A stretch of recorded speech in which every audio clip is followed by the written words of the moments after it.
Fifth question is find A8 and A15. Whose nth term is nth term வந்து கொடுத்திருக்காங்க but அதுல கண்டிஷனும் கொடுத்திருக்காங்க பாருங்க.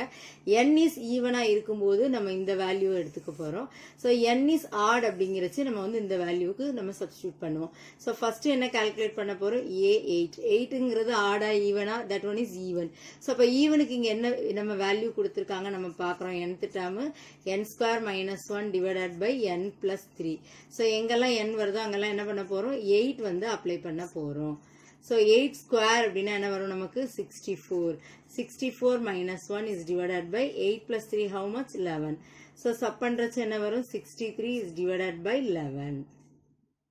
So next என்ன கேட்டிருக்காங்க கொஸ்டின்ல? A15. 15ங்கிறது நமக்கு தெரியும் odd number. So odd numberக்கு nth term என்ன கொடுத்திருக்காங்க? n square divided by 2n plus 1. So n வர இடத்துல நம்ம என்ன அப்ளை பண்ண போறோம்? 15. So 15 square.